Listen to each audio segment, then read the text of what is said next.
বছরের প্রথম দিনেই প্রাথমিকের শিক্ষার্থীরা শতভাগ বই পেয়েছে বলে জানিয়েছেন প্রাথমিক ও গণশিক্ষা উপদেষ্টা অধ্যাপক বিধান রঞ্জন রায় পোদ্দার।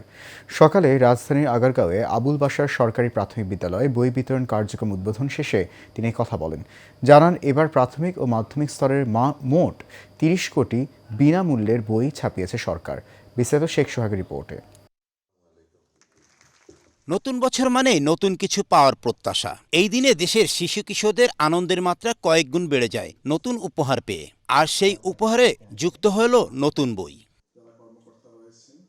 কোমলমূর্তি শিশুদের মুখে হাসি ফোটাতে সকালে রাজধানীর ধানমন্ডি ছায়ানটে নালন্দা উচ্চ মাধ্যমিক বিদ্যালয়ে বই বিতরণ কার্যক্রম উদ্বোধন করেন প্রাথমিক ও গণশিক্ষা উপদেষ্টা অধ্যাপক বিধান রঞ্জন রায় পোদ্দার। আমার খুব ভালো লাগছে, কারণ নতুন কিছু জানবো, নতুন বই পড়বো।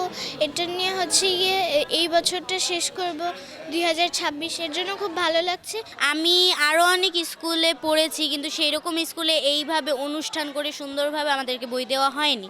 কিন্তু সুমনা আপু আমাদের জন্য খুবই সুন্দর করে এই অনুষ্ঠানটি আয়োজন করেছে, আমাদের এই বইগুলো দিয়েছে। এর জন্য আমি খুবই খুশি নতুন বই এই রকম সুন্দর অনুষ্ঠানের মাধ্যমে পেয়ে। আমার নতুন বই পেয়ে খুবই ভালো লাগছে, খুবই এক্সাইটেড লাগছে যে কিরকম হবে, ভিতরে কি হবে, তারপরে বইয়ের বৈশিষ্ট্য, ঘ্রাণ, এগুলা দেখার জন্য আমি খুব এক্সাইটেড। উপদেষ্টা জানান, বছরের প্রথম দিনে প্রাথমিকের শিক্ষার্থীরা শতভাগ বই পেয়েছে।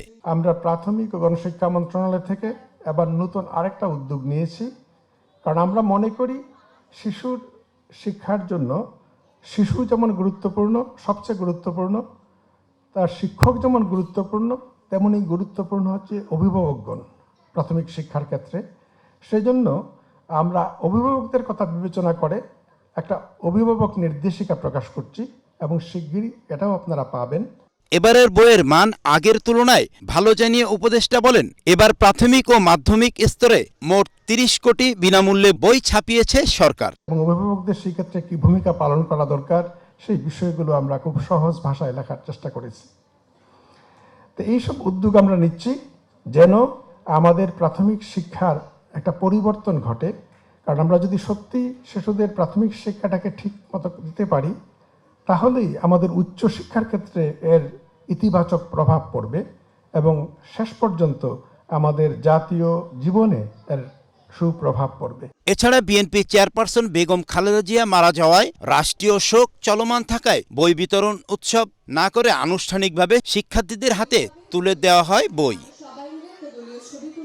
শেখ সোহাগ, এশিয়ান টেলিভিশন, ঢাকা।